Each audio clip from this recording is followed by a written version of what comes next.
Everybody's amped exactly. We're ready to go, man. And Shyam will control into the hands of Darius Johnson. UCF coming off a loss at home Wednesday against Cincinnati.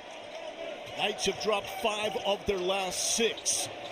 They have the offensive firepower to get it going with number 4 in black, Keyshawn Hall. Here's Jordan Ivory Curry. You can call him Juice.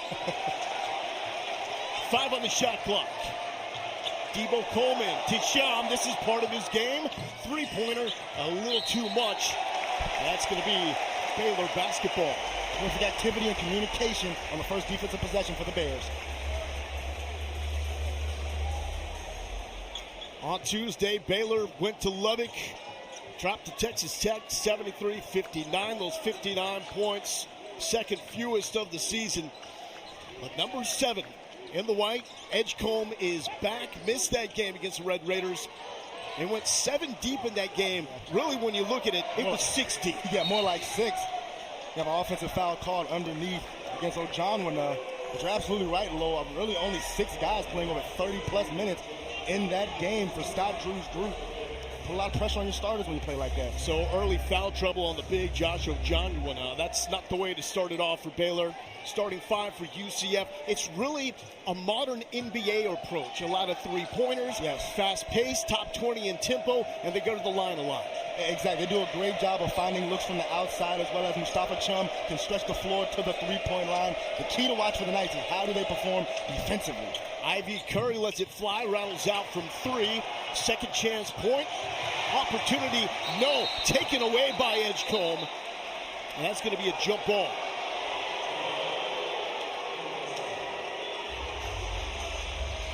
And it will be Baylor basketball. Yeah, Baylor showing a little 2-3 zone on that last possession. The most important part of any 2-3 zone, Lowell, is not forcing the miss. It's gathering the rebound. It's Johnny Dawkins, season number 9 for UCF. Typically a defensive stalwart, but this is an offensive first team. Defense really struggles for the Knights. For Baylor, it is a good, efficient offensive team. Even though in conference play they struggle to shoot, that's where they dominate inside. Omier cannot get the touch. Yeah, between Ojanwuna and Omier, they've got size and physicality to impose their will in the paint. Keyshawn Hall lost his footing. Taken away by the other freshman, Robert Wright. Don't forget about him. And Edgecombe wanted to throw it down. It's in the roof off this place. So Johnny Dawkins, I talked to him a day ago. He acknowledged it's a tough stretch for his program right now, but the locker room is still together, and he pointed out, like Lenardi has, everything is out in front of this Knights program. If they win this game, likely in that tournament field. Yeah, and the thing for the Knights is they've already played Kansas twice, Iowa State on the road, they had Houston at home, so some of the more challenging bouts they'll find in the Big 12, they've already had to face. Ivy Curry lost it, Wright taking it the other way. Here's Jeremy Roach, the transfer from Duke. Got a good matchup inside for Omier, gotta take advantage. He called for it and gets the finish. Mr. Double-Double himself, Norchad Omier. At 6'7", about 240 pounds, he is so physical when he can get that low post position on the block. That's going to be a really tough matchup for Keyshawn Hall this afternoon.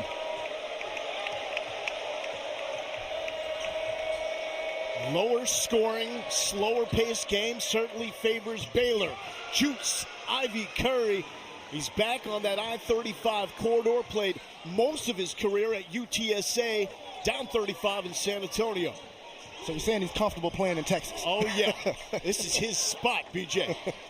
Here's Edgecombe. It was the left ankle he rolled. Still has the vision. Throw down. Ojanwuna. And that is one facet of VJ Edgecombe's game that's going to continue to grow. His ability to set up his teammates and become a playmaker is just one of those things that he has the potential to grow into being an even more exceptional player. Ivy Curry wants another one, too strong. And Ojanwuna with the rebound. Another good rebounding team for Baylor, especially on the offensive glass. That's what makes him so efficient. And there's one left short by Norchad Omier. He was looking for the foul call, did not get it. Hall cross-court pass. Ball fake from Coleman. Long two.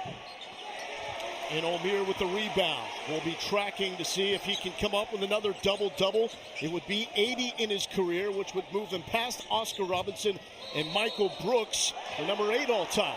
And travel on Baylor. Right here, just a terrific job of VJ Edgecombe. Comes off the screen, forces Mustafa Cham to commit. That allows the Ojanwano roll to be open at the rim. You gotta be communicating early and make sure you're cracking back. If you're Darius Johnson in that situation on the backside, Scott Drew does a really nice job of putting defenses in a position where they have to choose between, do I take the roller or do I take the shooter coming up for the shot? It's really, really hard. You got to make sure you're communicating and active early. Edgecombe to the bench. The round of applause not just for his return, but also the return of number 13, Langston Love. We'll get into his story, as that is Hall fighting to keep it with UCF. Teams last season went off for a career-high 24 points in that Baylor win in Orlando.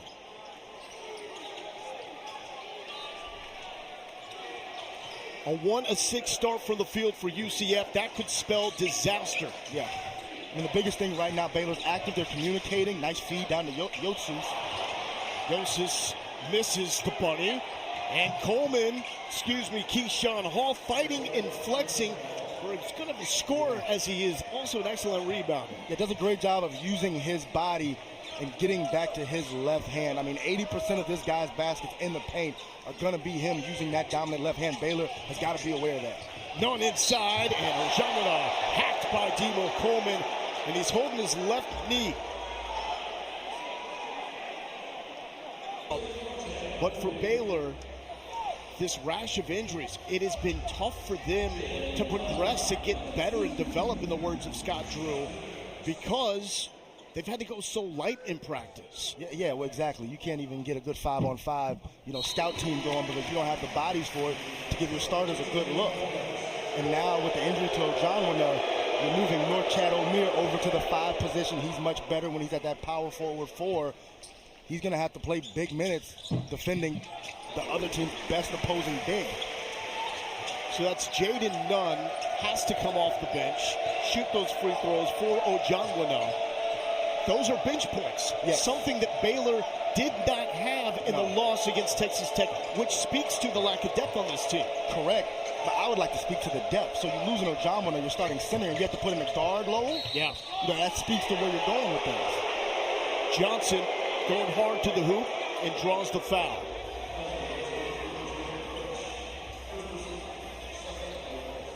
That's going to be against Jared Houston being their next game on Big Monday. Also a finale against the Cougars. So still opportunities for Baylor to pick up some of those big wins. But right now, I mean, we have to be honest. That injury to Ojanwano is huge in the sense of they're looking to get healthy, and now that's a setback here today. How tough is this moment right now for Baylor? You just saw your brother go down with a scary injury. It's tough, but as players, you have to compartmentalize and move on and know that the one thing that he would really want you to do out there on the floor is go out there and play for him, play hard for him, get a win. Roach to Love with 5 on the shot clock. Thought about the step back. Celestine rips it home, and that's for the big fella, Joshua Ojanwano. They've got his back. And that's what you need if you're Baylor. You're going to need some of those supporting role players to step up. You can't rely on VJ Edgecombe and O'Meara to pick up the slack. They always show up. You need those other guys to be big.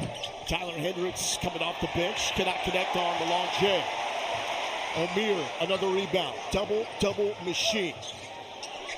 Jaden Nunn for 3. Trying to get the home roll. Cannot. And it's Hendricks with a rebound. And almost an over the back right there from Norchad O'Meara. He has to make sure he plays clean basketball. With their lack of depth in the front court, he cannot get into foul trouble. Keyshawn Hall looking to go off against this Baylor team. Tough to do. Ivy Curry looking for his second three-point make. That's going to be against Yotsus. And that is a shot from Ojanwano making his way to the Baylor locker room. Moments ago, we saw his left knee buckle. And immediately clutched his knee, asking for assistance And so we will keep our eye, try to get word for Joshua John on what his status will be. 9-7 Baylor lead. Right now, both of these groups are struggling to find a bit of offensive rhythm. Let's see who can settle in first. North Shadow Amir, and it's going to be a blocking foul on Tyler Hendricks. For the Knights, floating, hanging around the bubble. It's been a front-loaded schedule for Johnny Dawkins, but still feel good about their opportunity. A win here would be the fourth quad one win. They don't have any bad losses this season either. No, absolutely not. I mean, right now you're looking at a Texas A&M win and a home opener for the Knights as their best win on the schedule, as well as going on the road to Texas Tech and beating Grant McCaslin's squad in their first big club game. Welcome back, Langston Love. First action since December 31st against the team he lit up in Orlando last season. And that feels good for Langston Love, man. That allows you to settle in and feel confident about your play the rest of the game. Great ball movement to Keyshawn Hall, trying to bang with Omir, and Keyshawn Hall does. Johnny Dawkins says he is a three-level scorer, case in points. A really nice job right there of the Knights, not settling for an outside shot against that zone from Baylor, still working the ball inside to their best scorer. Edgecombe, now we'll keep our eye on his left ankle. How has it looked so far? The one he rolled, hold that thought, juice, Ivy Curry the other way. Here comes Edgecombe, trying to affect that shot. Ivy Curry drops it. Yeah, really nice switch from the right to the left right there by Ivy Curry. Another talented scorer in his own right. But I would say VJ Edgecombe honestly looks a little bit tentative. It does not look 100% to me. You saw a play earlier in the game where he had a little break, and he usually goes up to the ceiling and comes down and punches it. So let's see if as he gets warm, he starts to feel more comfortable. That's what Scott Drew said makes him so special. Athleticism, one word. Step back, none. 4-3, bangs it home.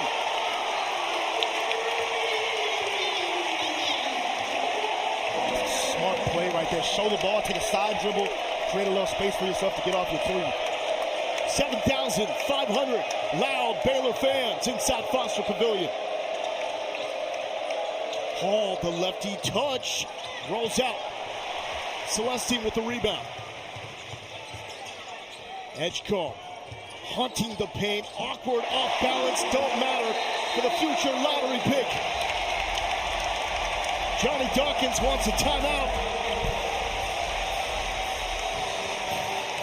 So one man goes down, someone else steps up for Scott Drew. The injury for John Winnow. You need someone to provide some punch. Langston Love does in his return to action.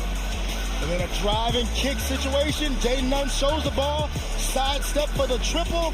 The Bears starting to build some momentum. 6-point lead for Baylor.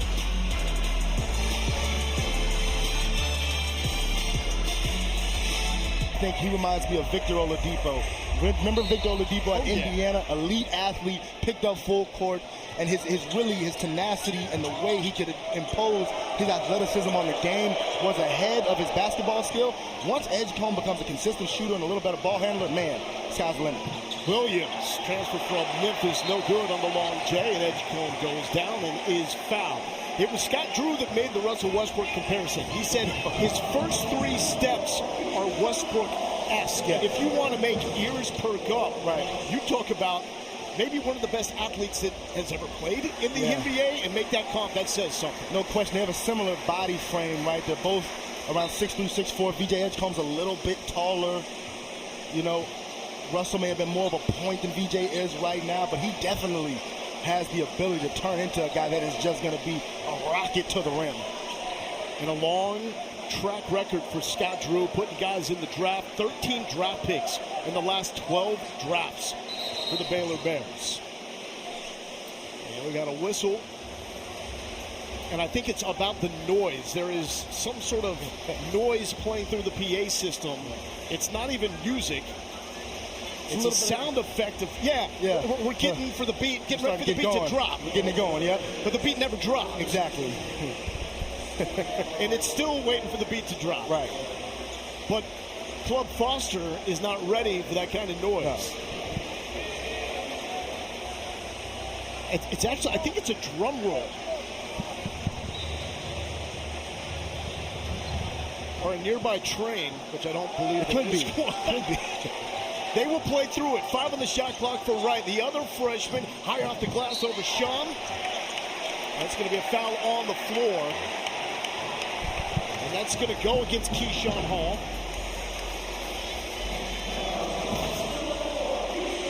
As number 2 on Hall, the leading scorer in Big 12 play. And right here, once again, as Wright drives, Keyshawn Hall too aggressive, trying to get in there and make a play on the glass. And that's a significant loss for the Knights, right? You're expecting to have a front court advantage with the injury to Ojanwuna, and now you lose your leading scorer, who's your front court player, to 2 fouls. Trying to go up top to O'Meara. Here's Williams to Shum. Edgecombe got it away, but it's called for the foul. Scott Drew, one of the best at out-of-bound underplays in college basketball. And a nice little wraparound set on that previous play for North Chad O'Meara to come around. Just a little miscommunication right there on the pass. Robert Wright's got to leave that right in front of the rim for his big fella to go get. Shum goes to the line, 71%. This is the first UCF, a very good free throw shooting team. Top 25 nationally at 77.8%. And Shum, this place is crazy. It would be tough for a fifth-year senior to come and perform here. Shum's 18 years old. Exactly. He should be a high school senior, and he reclassified to be a freshman for UCF this year. Yeah, a reclassified 2025 center who's had to come in to the Big 12 and really man the front court for the Knights all season long. Played AAU basketball with Edgecombe. Exactly. For Austin Rivers Southeast Elite AAU team, one of the best programs in Florida. Brick that 3. And we got a whistle, and it's going to be against the Knights. Shum is not happy with it. He's got to tread lightly here. That is foul number 1 on Mustafa Shum. VJ Edgecombe was clapping behind him, giving his old teammate a little bit of jaw. You see Chum right there, just holding him. Yeah, that's a holding in football, man. You know, you can't get away with that tomorrow in the Super Bowl. Right with the inbound, fellow freshman Edgecombe. Love for 3. And Debo Coleman, a guy that does a little bit of everything for UCF. Pulls down the rebound, but their rock is this man, Darius Johnson, all the way unmolested to the hoop for 2. And Johnson now with 4 points. The pacemaker, the heart, the tone setter for the Knights is Darius Johnson at the lead guard position. Does a nice job of picking his spots, as you saw right there. Saw a crease in the defense, made a play. On the road, you need your point guards to always have a temperature for how the game is going. Right, trying to find the touch. Rebound by Benny Williams, transfer from Syracuse. Johnson just took it away from Williams. I run the show. You got to take command sometimes, all right? He is a 4-year Knight, 1,000-point scorer. You see a lot of 1,000-point scorers with careers going on forever. Not often at one school, though. But look at the way VJ Edgecombe is locked in defensively, moving his feet, 3 switches. And a foul on O'Meara against Johnson. Coming off that screen to let the 3-pointer fly. And we're going to have 3 shots coming up. I mean, VJ Edgecombe was locked in the entire possession. I mean, doesn't take a fake, shuffles the puppies, gets his hand active in there on the basketball. This is why he's a top 5 NBA prospect in this year's draft. But then you got to stay disciplined throughout the possession, all the way through the end there. North Chad O'Meara gets up in the landing space of Darius Johnson. It's not a good defensive possession until you force a miss and you come down with the rebound. You talk about defense and style of play. Well, it's interesting the transition UCF has gone through, because the first 8 years, this is the style of play that Coach Dawkins was accustomed to. Yep. They wanted more offense. They got a lot more offense, but it's the only team in the Big 12 to allow 99 points in 2 different games. Exactly. It's been a seesaw effect a little bit, right? First it was defense, now they've become an offensive group, and as you said, statistically, the worst team at stopping opposing teams in the Big 12, averaging up near 85 points per game to other Big 12 foes. In conference play alone, as Johnson connects to tie the game up at 17, UCF is last in field goal percentage, defense and offense. Yeah. So they're not even shooting it all that well. Yet A respectable 4-7 in conference play with a chance to make the tournament. Yeah, some unique numbers for the Knights. You mentioned the field goal percentage. That's a nice move right there by Nunn, just being strong and physical with the right hand. But yeah, to be the lowest field goal percentage team, but somehow second in points per game in conference play is mind-boggling to say the least. Well, it's typically a lot of three-pointers as Williams kicks it out to Ivy Curry, who takes it on Nunn. Edgecombe getting in there late, but there will be a foul against Baylor. That's going to go against Edgecombe. So VJ picks up number 2. We also have Keyshawn Hall with 2 fouls. And a nice overhead view for everybody to see. See that driving lane right there? That's what players see out on the floor, right? When you get a crease, when you get a gap, you take advantage of it, all right? When the door is open, you walk through it, Lowell, all righty? Or you get benched. Now with a little more depth, better health coming into this game for Scott Drew and Baylor, they can use the bench as a motivator. Sham wants it inside. He's got the size mismatch with Jeremy Roach. Right now, ball pressure from Baylor just making it hard for the Knights to even see the mismatch. 3 on the shot clock for Juice Ivy Curry. The kick out, 3-point from the corner. Oh no! They got a flat tire. Oh, the wedgie. Dior Johnson's going to hear about that one. That never happened to you, right? Well, here's what you do. You shoot a wedgie, you get a flat tire. First thing you start doing is communicating with your team about what defense we're about to get into. Guys, 5, man-to-man. All right, man-to-man. Who you got? Just completely take the focus off of what just happened. I love it. It's like when you get beat in a race, you pull your hammy immediately. 100%. Now, these are life lessons right here. Ivy Curry pull up, Edgecombe backed off. He goes glass. When Ivy Curry gets it going, he is on balance, he's feeling good, and he just has a bounce in his step. You can see it, his confidence rising. And also does a little bit of everything. I mean, he had a near triple-double 3 games ago against Kansas. Too strong, trying to get the bounce. Edgecombe looking for a second chance. That will not count. It's going to be a foul on Edgecombe. That will be number 3 on the future lottery pick. We also have just received word from Baylor that Josh Ojanwina is officially out for the rest of this game. We saw his left knee buckle on a foul under the basket, hoping for the best for him long term, but we will not see him for the remainder of this game. UCF must take advantage of this. Joe Lunardi saying that if the Knights can come up with a win, it probably gets them back into the tournament field. Darius Johnson, Shaw, clean it up. Was that dude only 18 years old? And Mustafa Sham, it's been rebounding and blocking to begin his career. He's now averaging 15 points per game over the last 6. Well, and he's a guy that has pro potential written all over him as well. At 7'2", with that over 7'5" wingspan. You know, I spoke with his AAU coach, Anthony Ricks, and he said, you know, outside of VJ Edgecombe, this was the next guy on a lot of their teams that was like, hey, man, he could really play at the next level. Love tried to go glass. It was Roach, in the corner. Right, trying to challenge John. No whistle. Darius Johnson cool and collected. Turnovers have been an issue for Johnson the past couple of games. 9 in the past 2. And a foul on a shot from Ivy Curry. That's going to go against Jaden Nunn. As Darius Johnson attacks, see no Chad Omer.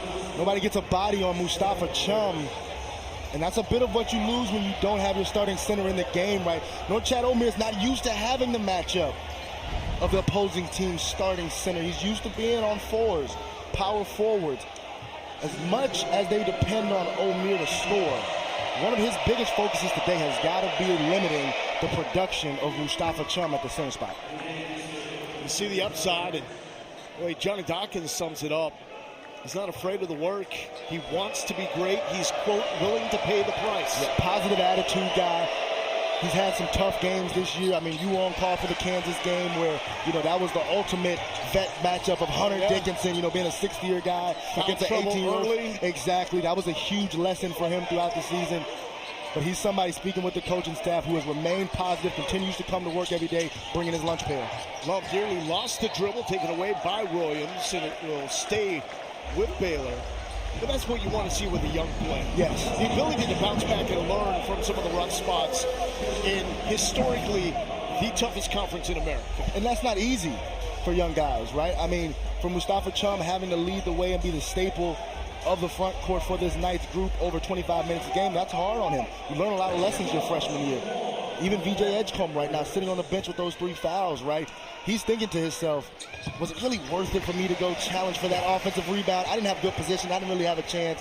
But it's smarter for me to just get back on defense, right? But all of these young guys are still maturing. No matter how talented they are, they're maturing mentally when it comes to understanding the game of basketball. So Ivy Curry picked up his first foul. That sends Love to the line. Making his return.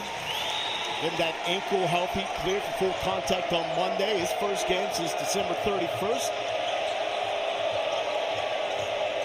His career high came against the Knights last season with 24. Shiam looked it off and then set his sights and ripped it.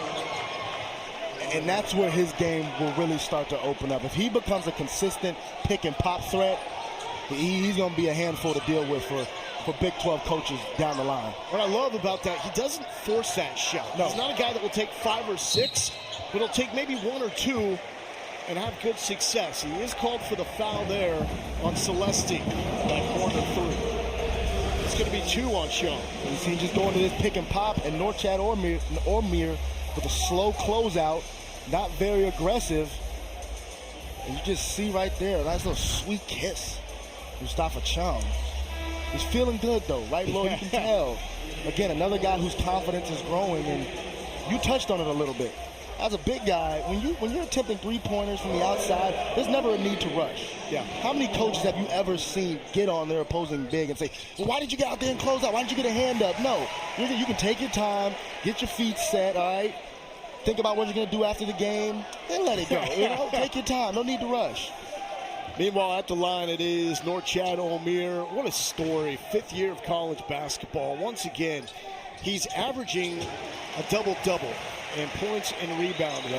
He's averaged a double-double for his career, and in every season has averaged a double-double. That's ridiculous.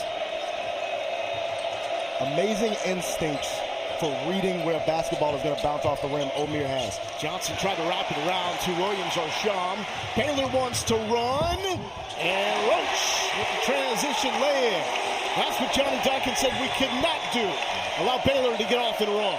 Exactly. 18 points off turnovers allowed in a loss versus Cincinnati earlier this week. Williams, Blahovsky to Sham. Great ball movement, but better hands there by Celesti. Wright, the assist man, ultimate freshman setup man, will let it fly for 3 and got it! Baylor rips the lead back into their hands.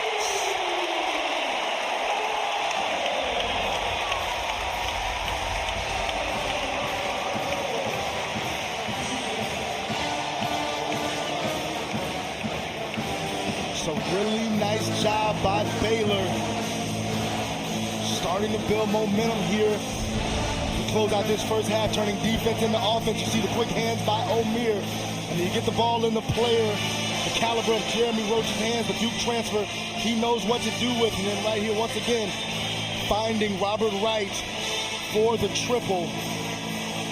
When Baylor can get out and push and get those 4-on-3s, 3-on-2s, they are really, really tough to defend.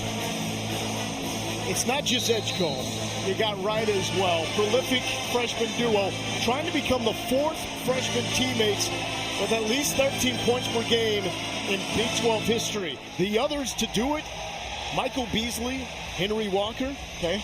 Kevin Durant, DJ Augustine. Okay. And right here for Scott Drew, Lawrence Roberts, and John Lucas III. Well, yeah, that middle group right there, Kevin Durant and DJ Augustine, will work just fine. Throw Michael Beasley on there. That's a pretty good 6, huh? And those middle guys made some money and are still making some money in the NBA. No question.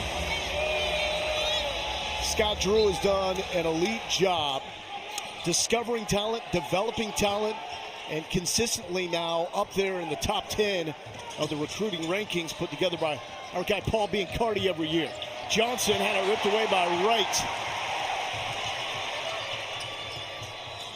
Very active hands by the Baylor defense, starting to cause trouble for UCF. Ormir Ball is moving. Celestine rolls it in. You thought he was going with the tomahawk there. Look, I was leaning all into you. I thought he was going up for the big-time slam. But, you know, a two is a two, as they say. He needs to bounce back. He was scoreless against Texas Tech. Went without a point for only the second time this year. Knights now down by 5. Williams leans into it. Omier had it ripped away. Thought he had another rebound. Darius Johnson for 3. Williams throws it through the cylinder. And Benny Williams, the senior transfer from Syracuse, makes a play like that. Seems like every game for those that follow the UCF Knights. They just wish they saw it more often, to be quite honest with you. Coming off a 6-point performance in the loss against Cincinnati, his best scoring output in a 7-game stretch. He didn't even need to dunk that. No. He was so high, he just forcefully, they're seeding in the NCAA tournament. Unfortunately, Josh Ojanwuna went down with a left knee issue. He is out for the rest of this game. For UCF, trying to capitalize a win moves them closer to the projected NCAA tournament field. Trying to beat 5 seconds. Gets it into Jeremy Roach. Omier with the screen. Roach runs into Sham. 5 on the clock for Love. Love heaves the 3. It's open. The bank is open whenever you call for it here in Waco. Sham looking back like, you're not going to check me? I've got this range. Off the mark there. Rebound by Love.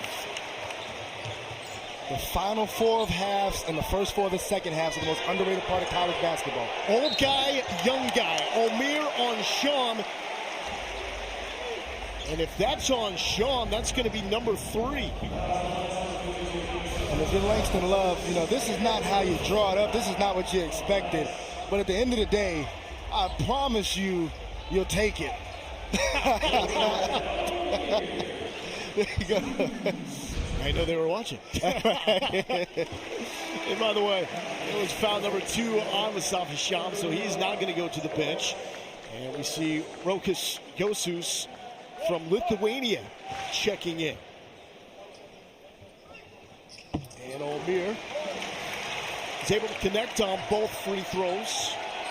And it's now stretching out to that 35-27 lead for Baylor. Love ripped it away. Going the other way. Numbers. Omier wants to take it himself, and Darius Johnson is called for the foul. Baylor just heating up. Mike Williams there in the backcourt, the freshman guard for the Knights. What's the approach with Sham now with 2 fouls? You even try to bring him back on the final 3? Nope. So you expecting a longer, you expecting to expound on that? Not really. I mean, it seems pretty straightforward, especially see what happened with Edgecombe for Baylor. Exactly. When you have a freshman, you don't want to put him in a position to where he picks up that 3rd foul. To some extent with those young guys, you got to save them from themselves. By the way, this is not exactly breaking news, but Omier is closing in on another double-double. It's now 8 points, 5 rebounds. We're not even at halftime. Baylor trying to trap Ivy Curry. Gets out of it. Keyshawn Hall, leading scorer in Big 12 play by about 2.5 points per game. Only dude over 19 points a game. And Hall, man, he is just showing the wide array of moves. When he can get to that mid-post area and start to bang his defender with that shoulder, he rolls off them. And again, one of the best finishers in the Big 12 Conference when it comes to getting to the cup. One of the best transfers into the conference coming out of George Mason. And there's the finish for Baylor. Jeremy Roach, transfer from Duke, heating up. Is there a player more steady than Jeremy Roach? I mean, when you talk about just consistent, you know, not a star player, but just a guy that knows what he's doing at the point guard position. That's what you want as a coach. Josus lost it. Love pushing to the freshman Robert Wright. Back to Love. A little too much. Omier still fighting. Offensive rebound. Roach with a full head of steam. A foul on the floor. Nor Chad Omier put on the hard hat. He's got that neon vest. And he is not afraid to go to work and do the dirty stuff. And Jeremy Roach, so poised when it comes to getting down here. See, reads the rope, the drop defender, and Yotsus. He doesn't commit to the basketball, doesn't square him up to cut off his drive, allows Roach to get to the rim for the easy finish. We asked about playing Sham with 2 fouls. How about playing Keyshawn Hall? Dawkins did, and now Hall, with under 2 minutes left before the half, picks up foul number 3. Yep. So you have the number 1 and number 4 leading scorers in Big 12 play, both picking up 3 personal fouls in the first half. That's Hall for UCF, number 1. Edgecombe for Baylor, number 4. It's too strong for Roach. And that's been the surprising part for Baylor. 20 bench points in the first half. Lowell, I mean, this is a group that had 0 bench points in a loss earlier this week against Texas Tech. Played 7 players. One of them, and Jason Asamoah, played a total of 3 minutes. And Baylor will be called for the foul, sending Yotsus to the line. NBA, right, if you can't defend the 3-point line, you do not have a chance to be successful. Teams are being taught layups and threes, right? You see it in biggie ball now, in rec ball. That's all kids want to do. They want to get to the hoop or they want to shoot the 3, right?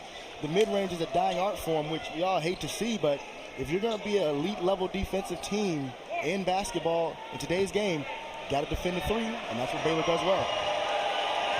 There's Yotsus, transfer from LaSalle, with just 2 points in the 6 games leading into this one for UCF. Knights, by the way, playing without J.J. Taylor, did not make the trip for the Knights.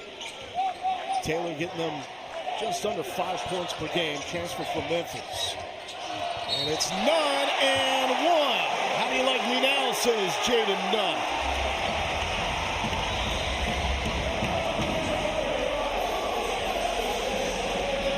Not settling for shots from the outside against the zone is one of the best things you can do. Once again, Jaden Nunn comes off a little screen, sees a gap, sees a crease. Great job of sealing right there in the middle by Norchad Omier. Does not allow Yotsus to get over and make a play on the Nunn attack. So many times, Lord, we see teams just settle for shots from the outside because they're accessible against the zone.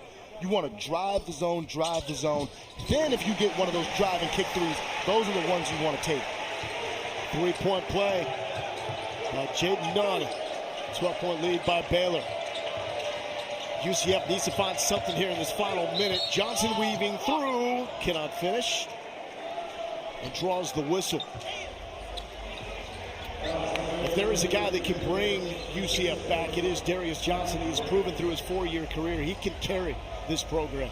He's got broad enough shoulders to do it. I'll tell you that much. I mean, the guy's built like a little running back there, a little tank. You know, Scott Frost is headed back to be the head coach of UCF football, and I promise you, if Darius Johnson had any eligibility left, they'd want to put him at a little strong safety, maybe running back. I can see that. So Roach picked up foul number 2. Johnson to the line, where he's connecting just below 80% from the field. On the line, makes that first. UCF and Joe Lenardi's next 4 out. A win against Baylor here would be their 4th quad 1 victory of the season, matching Baylor's total, and in the words of Joe Lenardi, potentially putting him into the tournament field. Still a lot of time with the rest of this 20-game Big 12 schedule, and it does lighten up for the Knights. Love all sorts of ball fakes. 5 on the shot clock for Wright. Spinning past Johnson, up off the glass. Little scoop for Robert Wright. That was so good. His ability to finish with the offhand lay-ins is Darius Johnson with a cold-blooded response. It's just really impressive with Wright and his ability around the hoop. Yeah, I mean, he's so nifty at finishing with both hands, so creative at making plays around the rim, but a nice job of silencing the crowd right there by Darius Johnson. It's a veteran play. Baylor has the final shot. Wright, step back, got Johnson on skates and cannot get it to go. But Baylor puts up 4 high, 10 points for Baylor.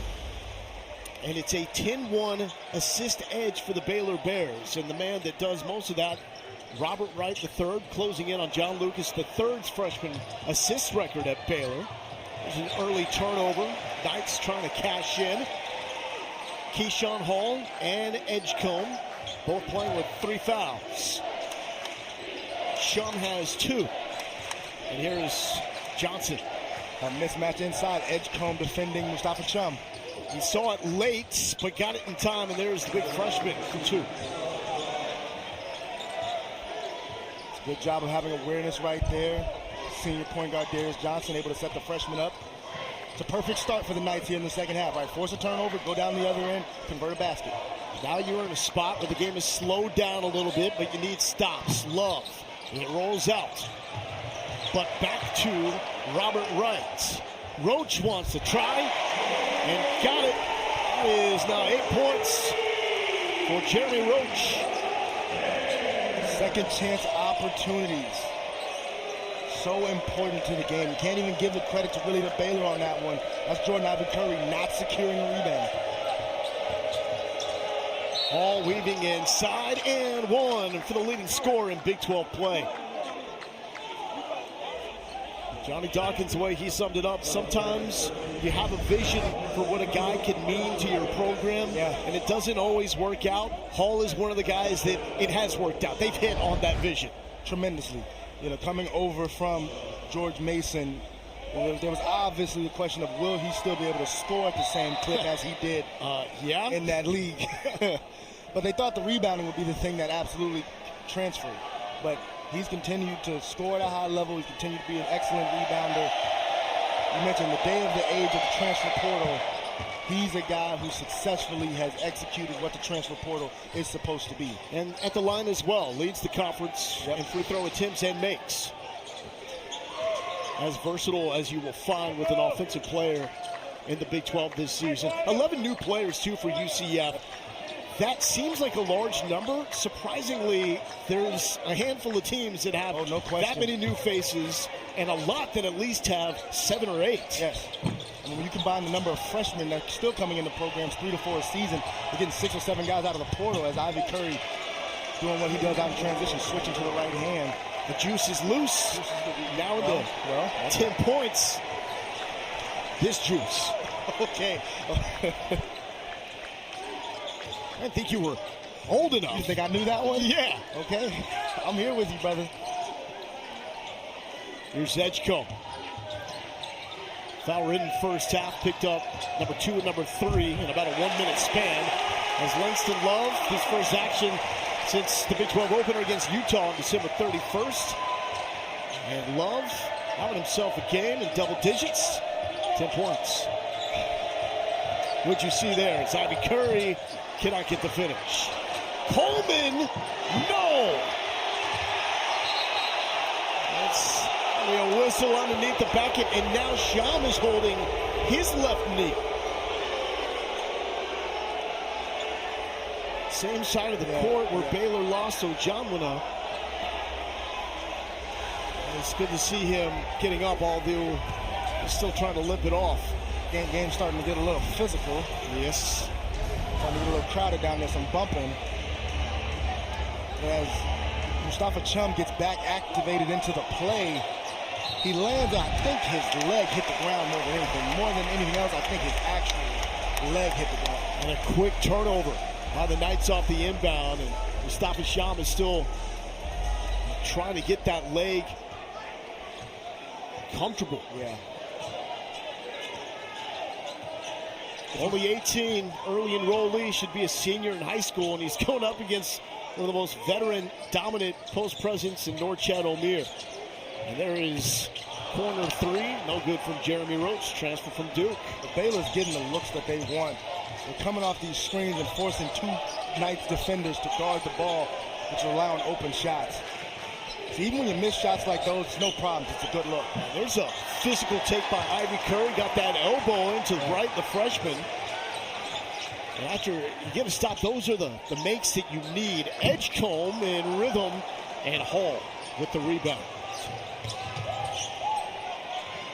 Corner 3.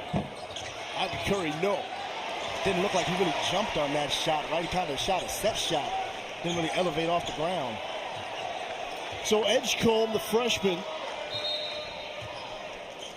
slotted number 4, the most recent ESPN.com NBA mock draft. Still trying to get it going as well, just 2 points. Arizona would be in a position at this point in the season, when as poorly as they started in the non-conference, to be in a position to pretty much control their destiny to a Big 12 title, as well as Houston could repeat as Big 12 champs in their first 2 seasons in the league.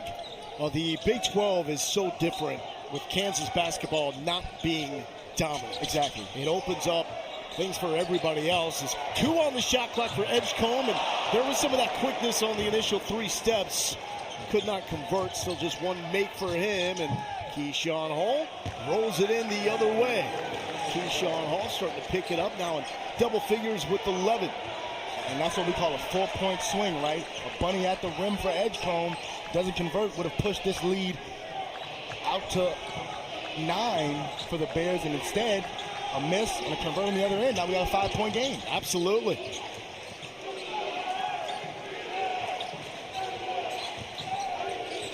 Freshman point guard working on the veteran. It's Wright and Johnson to Jaden Nunn for 3 before the shot clock expires, and that's going to be a foul on Ivy Curry. Clear as day as Langston Love got the worst of that. His 3 on George. Anything's We're getting possible. close to March. I mean, that's when you need a guy like that with one of those heats. Coach Drew, we've got this.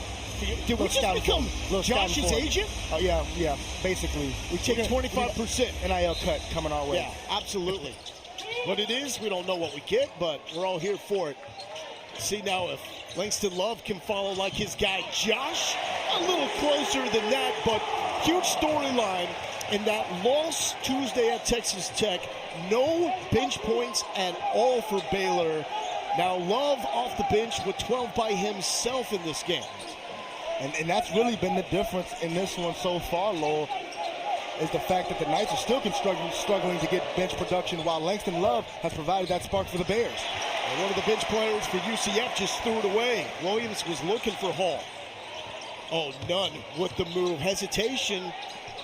This is a good matchup for him. Got to look to be aggressive. Oh, got the big on you. What did you want right there? I want to see him break him down and get to the rim. But you'll take that too. Wow, Norchad O'Meara making it look easy. Always in control for the 5th-year man. Started his career at Arkansas State and then went to Miami.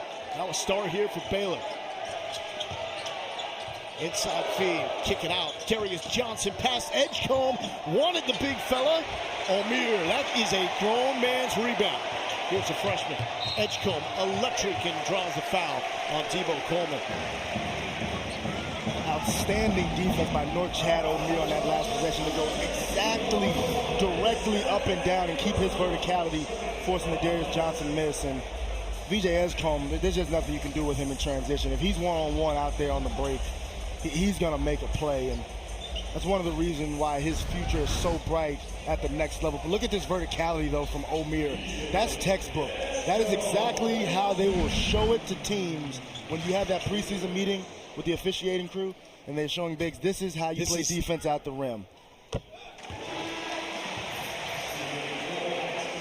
just going to keep the old school thing going by saying this is how we do it. This is how. There we go. What, the Montel? There we go. Montel Jordan? I just know the Step Brothers version. Okay.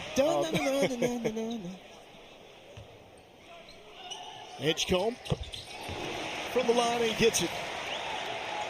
And UCF made it close. Baylor punches back. 11-point lead for the Bears. Where's an answer for the Knights? Keyshawn Hall wants to be that guy. 4 in black. Corner 3 did not have a 3-point attempt in the first half. Missed that one. The push pass. O'Meara comes up with it. And Darius Johnson's going to be called for the foul. Really risky pass right there from Jalen Celestine full court. Luckily, Norchad O'Meara was able to wrangle it down for him. Scott Drew almost lost his mind when he saw that pass. You never had any of those back in the day. Make your coach Johnny Dawkins. I tried to keep those to a limited number, if possible. What was the number? I need to know. America needs to know. I don't recall. I have selective memory now. Norchad O'Meara, righty hook, beautiful. And O'Meara is up to 12 points, needs a rebound for another double-double. Johnny Dawkins has seen enough. Josh Ojanwa in the locker room at halftime. Checked on him. Officially out for the rest of this game. We saw his left knee buckle. We'll have to wait and see what it means for the rest of the season for Ojanwa now, but Baylor is playing motivated basketball. They look locked in. An 8-zip run for the Bears. Look at the activity, the way they're closing out, contesting these shots. The Knights can't find anything easy on this end of the floor. And Coleman is getting booed because he was the man that had the foul on Ojanwa, which from us, it looked like a hard foul, but a clean one in the first half. And that was another double-double moments ago from Norchad Omier, now with 80 career double-doubles. And you've got Langston Love going to the line for the three-point play. Ball movement, patience, and waiting for the right opportunity to attack is where Baylor has had its success here this afternoon, led by Langston Love, the junior from Universal City, Texas. So Love with a welcome back party, 14 points at a career high, 24 against UCF. The first ever matchup between these teams in Orlando last season. But how about Norchad Omier? Celestine with the putback. And it has to be highlighted, Lowell. I mean, this team, 6-5 in conference play, heavily due to a lack of continuity and staying healthy. But I'm sure you would agree, fully healthy, this would have easily been a top 25 team. Well, you talk about health. Oh, no! He did it! Russell Westbrook, where are you at?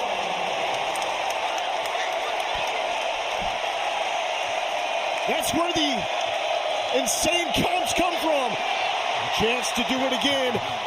None of your business.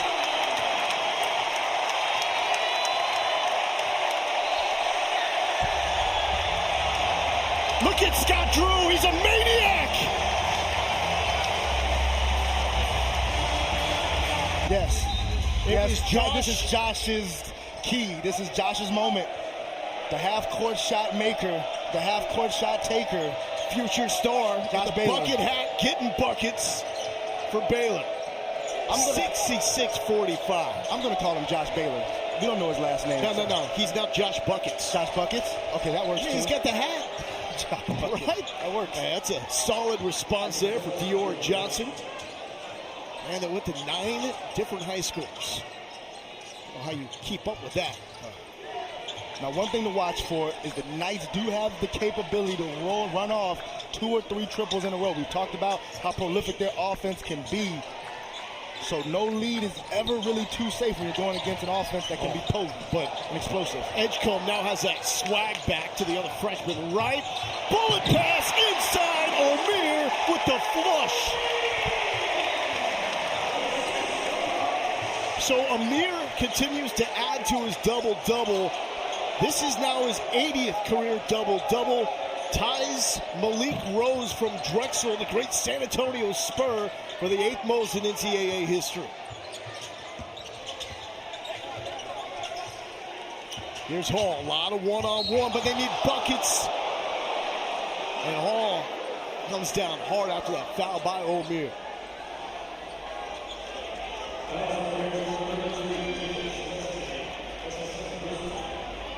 There it is. The active leader.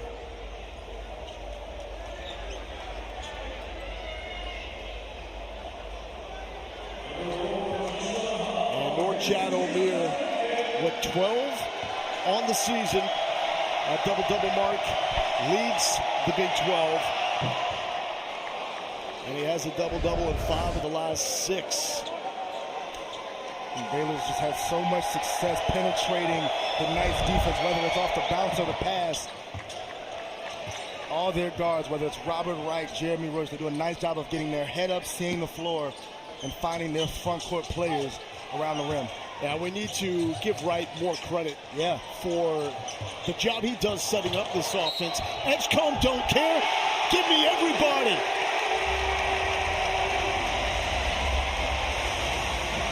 He's the mayor.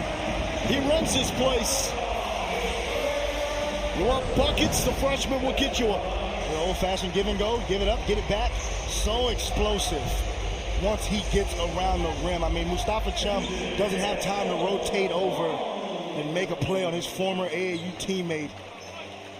There was a saying when you played against Michael Jordan, and obviously we're not comparing him to Mike, but in the instance of athleticism. Once you let him take off, it was too late. Once you let him get in the air, it was too late. Once you let VJ Edgecombe go airbound, it's going to be hard to deal with him. And when you take those steps like he does, yes, every time you think he's about to throw it down on you. Exactly. Once a guy like that gets up around the rim, there's another opportunity here. Well, showing the versatility. Three ball, no good. O'Meara was trying to crash everything. Celestine with the putback, and that's the backbreaker. Second chance points.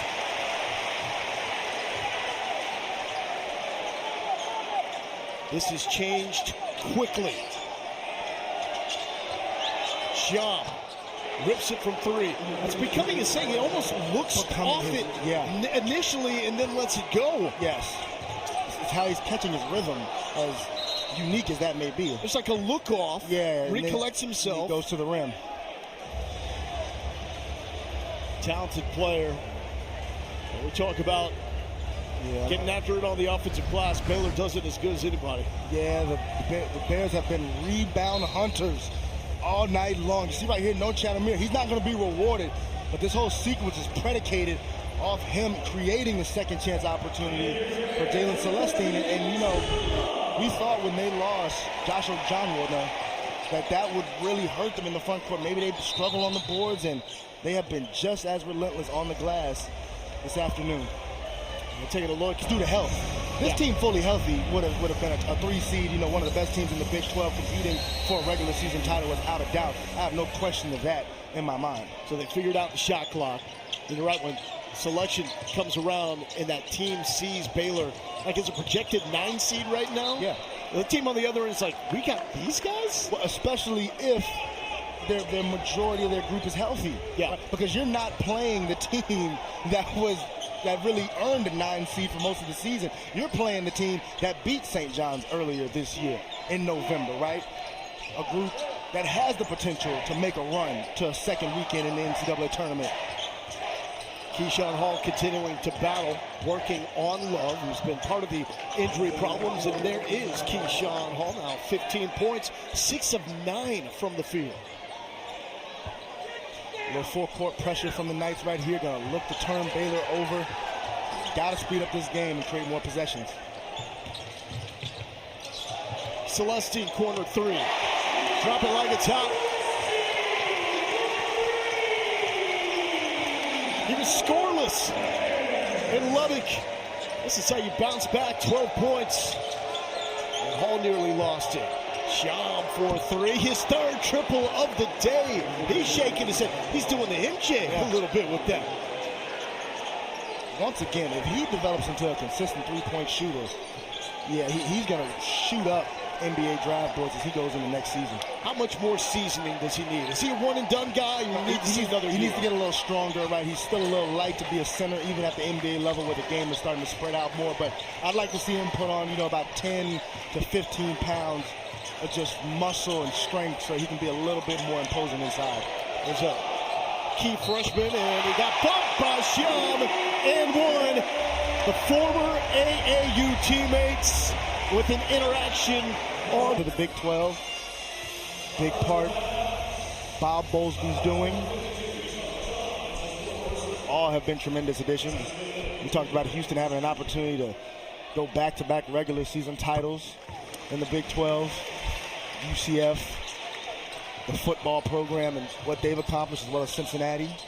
And also the former athletics director at Stanford, where Coach Dawkins was, as Coleman hits the three-pointer. So still some fight in UCF. I like the intensity that they continue to play with at this point. Yes.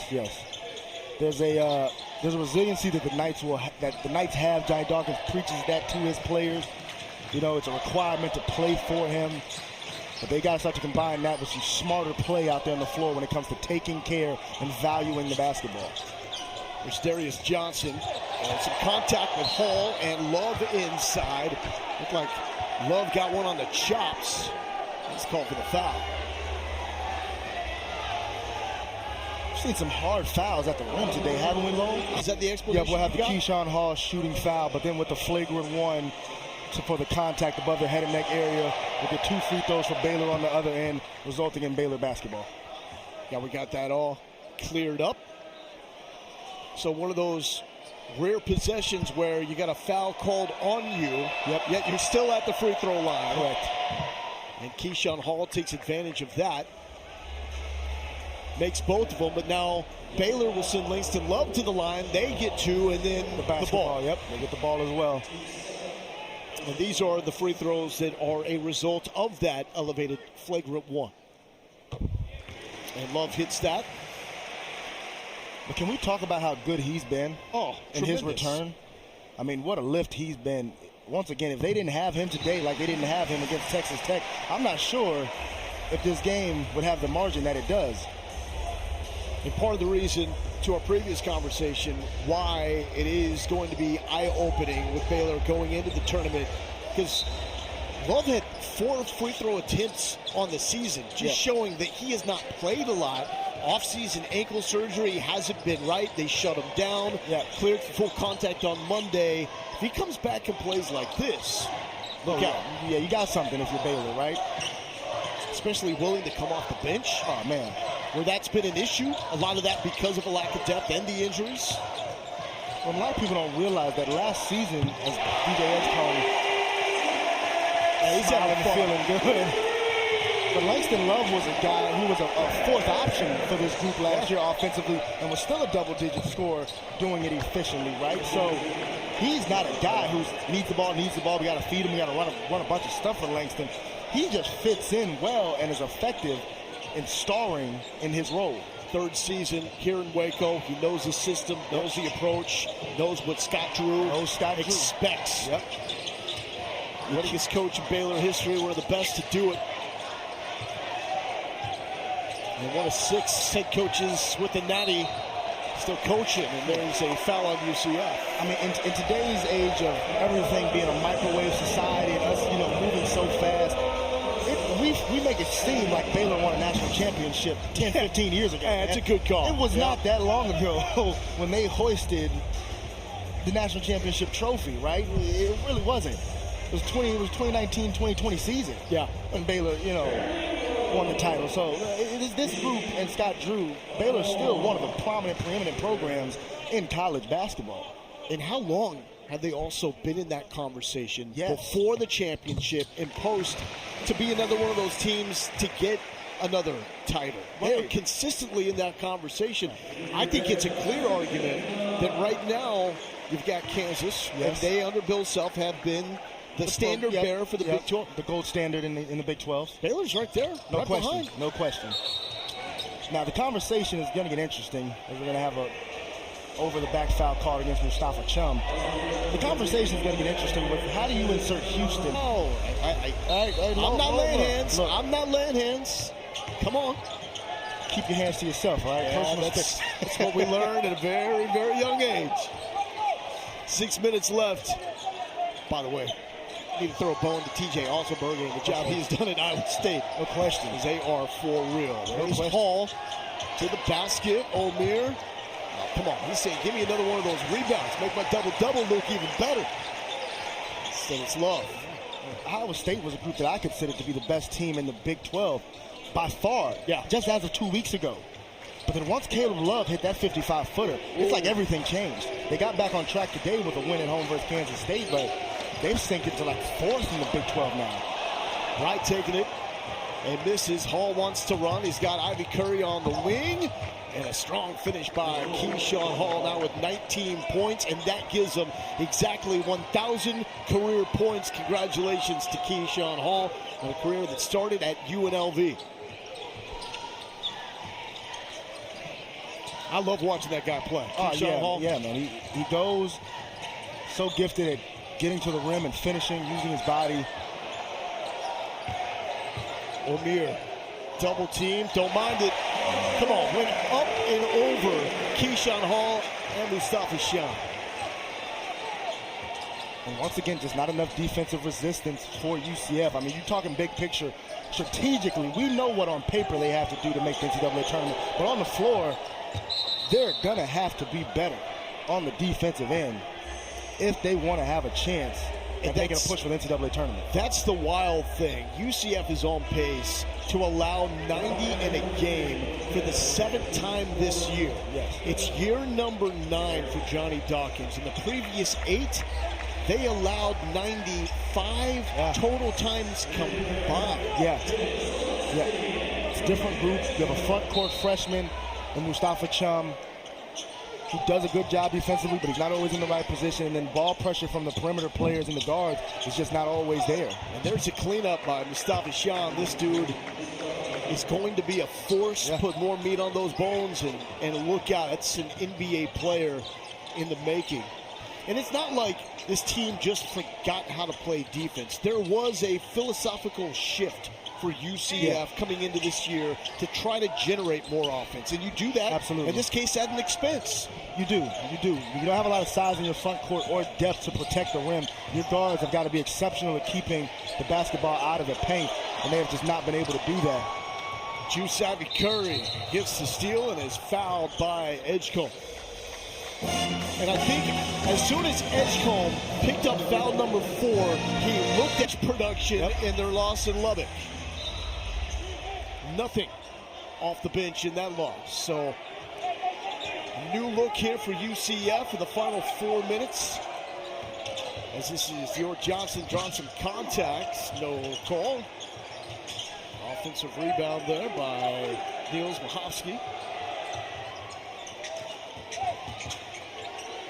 Williams for 3. Smooth with that release for Mikey Williams, a top 50 recruit to Memphis out of last year's freshman class. His first three-point make for Mikey Williams in conference play for the Knights. A very highly acclaimed recruit out of high school. It's actually his first 3-ball of his college career. Okay, there we go. And one to remember there for Mikey Williams. West Coast kid from San Diego. Here's Edgecombe. That is how it is done. I think too good, right? Too good. And that left ankle is solid. It looks solid, okay? And it's only because it's VJ Edgecombe, and I know the caliber of athlete he is. He's only at about 80% right now, Lo. I'm not gonna lie to you. It's a lot more pressure. Now he's putting on his ankles than I put on my ankles and my boots. Yeah, his 80% is what most people wish to have. Yeah. You know, that's at 100%. That is a great point. Yes. And you can see that. And that's a scary notion to think about. Most recent ESPN.com mock draft has Edgecombe going number 4 overall. The vision! Get off me, young man! Says North Chad O'Meara. 18 points, 12 rebounds, ho-hum effort. The ho-hum Mr. Double-double.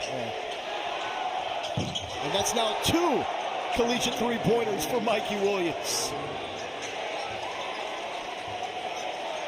Ran into some legal troubles at Memphis, was not able to get on the court with the Tigers, transferred to UCF, trying to work his way into the rotation. And round of applause for the bench players.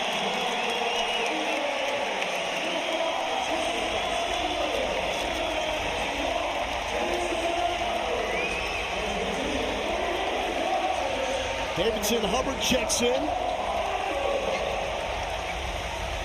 along with Jason Asamoah. Marino Dubravicic in as well.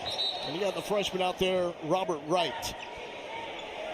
So an opportunity for the guys that don't get a lot of run to get some PT here in the final 148. And it was a sign of appreciation by the fans here inside Foster Pavilion of the job done by the starters, but also some excitement to see some of the guys they don't get to see in every game. Here's Wright. Puts it up, 2 on the shot clock. Williams got a piece of it. And Dubravicic is going to go to the line. Now, Robert Wright's a freshman. We talked about freshmen still learning, still growing. When the walk-ons check into the game, we got to get them a look. Absolutely. You got to get them a look, okay? Robert, we understand you're playing the game. You play it to the last buzzer. We get that. But when they check in, you got to explore an option for them. This time, in this instance, Marino Dubravicic says, you know what? I'll go create my own offense. I'll go get an old board. I'd love to see it. Gets to go to the line where he is 3 of 4 for the season. Playing in only his 9th game. They're also taking a look at this. I wonder if this is a shot clock issue to see if he got the foul, got the shot attempt off before the foul.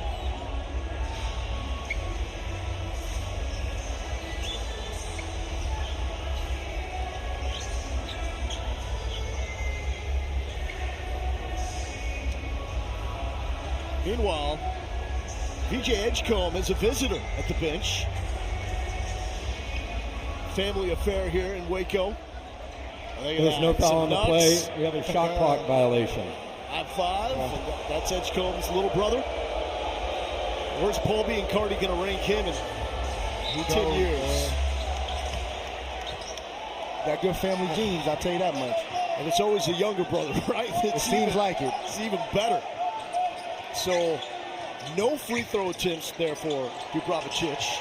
Must have been a shot clock violation. Was trying to get the board. Instead, Davidson Hubbard does. Grad transfer from Charlotte, North Carolina. Come on. That can't happen. You're getting a high ball screen action. I'd like to see Robert Wright get downhill, see if he can draw the big, find Dubravicic on the roll. Okay? Key is find Dubravicic on the roll. What's his buckets? We got Davison Hubbard out there as well. Yeah. Right? You got Omar Adegbola, who could get a look. Oh, and there's a whack there from Dior Johnson. They're still fighting, and finally a whistle. It's going to be a jump ball.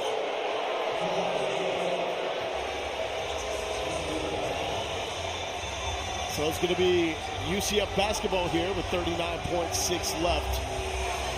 As UCF allows 90 again, the only team in the Big 12 to allow 99 twice.